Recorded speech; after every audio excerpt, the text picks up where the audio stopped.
सूरा के मैदान में कायर फंसिया आए, ना भागे ना लड़ सके मन ही मन पछताए। मुगल पूछ रहे हैं कि बाकी सब ठीक है पर ये भाग नहीं सकता, ये क्यों कह रहे हैं कबीर? ना भागे ना लड़ सके, लड़ नहीं सकता, ठीक बात है, कायर लड़ेगा क्या? पर वो भाग क्यों नहीं सकता है, ये सवाल है।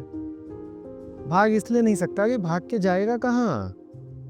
जहां जाएगा वही मैदान है, भागने को कोई जगह ही नहीं है। एक युद्ध से भागेगा दूसरे में जाना पड़ेगा। ये जो पूरा क्षेत्र है यही कुरुक्षेत्र है, आप छुपोगे कहाँ?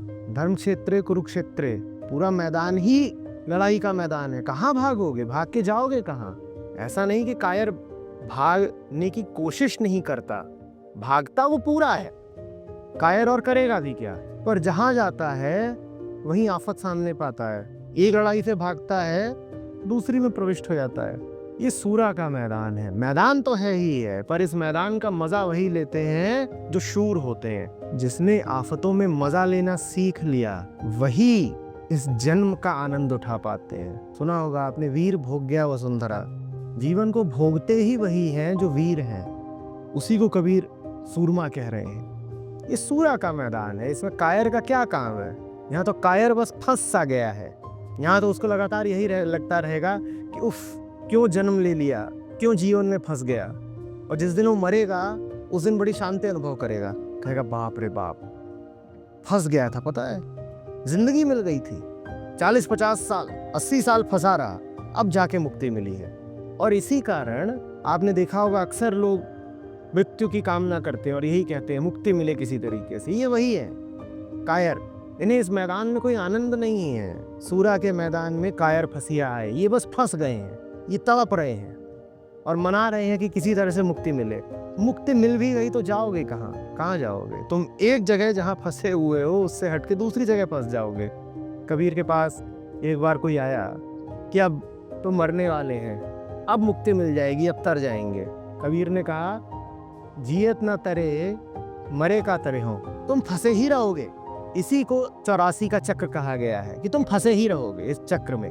ये बात सांकेतिक है सिर्फ कि एक के बाद एक जन्म होते रहते हैं और मुक्ति नहीं मिलती, पर उसका अर्थ यही है कि तुम फंसे ही रहोगे, क्योंकि इसके बाहर कुछ है नहीं। जिसने इसका आनंद लेना सीख लिया वो मुक्त हो गया, और जो इसको सिर्फ झेल रहा है वही फंसा हुआ है। मुक्ति और कुछ नहीं है। इसको जीवन मुक्त कहा गया है भारत में। उस जीवन मुक्त का ये नहीं अर्थ है कि अब वो देहधारी ही नहीं है, कि अब वो जीव नहीं रहा। जीवन मुक्त का अर्थ इतना ही है कि अब जीवन उसके लिए मात्र मुक्ति और आनंद है। यही अर्थ है जीवन मुक्त का। जिसके लिए जीवन मुक्त हो गया, जिसके लिए जीवन आनंद हो गया, सो जीवन मुक्त। और जिसके लिए जीवन सिर्फ पीड़ा है, कष्ट है, विपदा है, वही कायर, वही फंसा हुआ है। ना भागे ना लड़ सके मन ही मन पछताए, ग्लानि में जिएगा। हम इतना ही कर दें अगर कि भागना बंद कर देंगे तो जीवन कितना बदल जाए। और भागने के 100 बहाने हैं हमारे पास, तुम भाग के जाओगे कहाँ? चारों तरफ बस यही मैदान ही है, कहाँ भाग के जाओगे? तुम आफत से भाग कैसे सकते हो जब आफत को तुम अपने भीतर रखे हुए हो?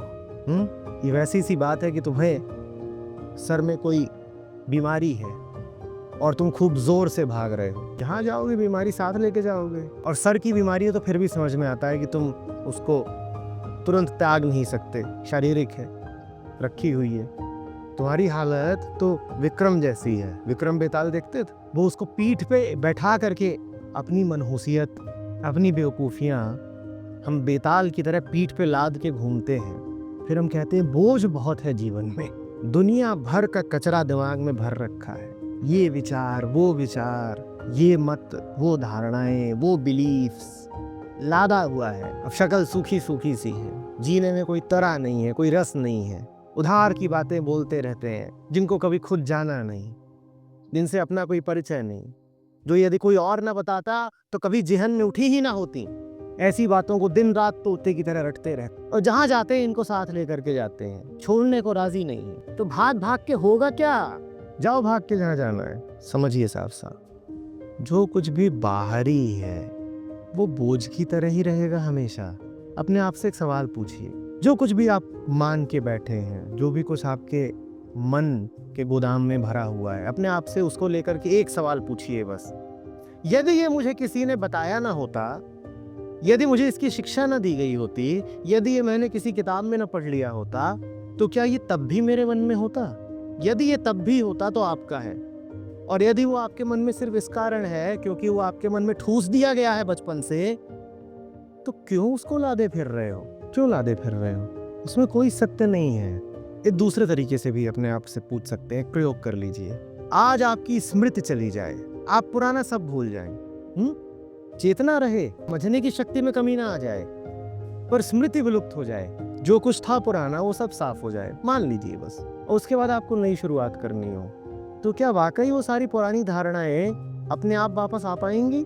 आप भूल गए आपकी पहचान क्या है, आप भूल गए आपको बचपन से ही क्या क्या रटाया गया था।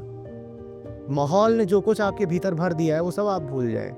बस एक चीज बची रहे आपके पास, जानने की ताकत, दृष्टि बची रहे, तो क्या दोबारा वही सब मान्यताएं अपने आप आ जाएंगी?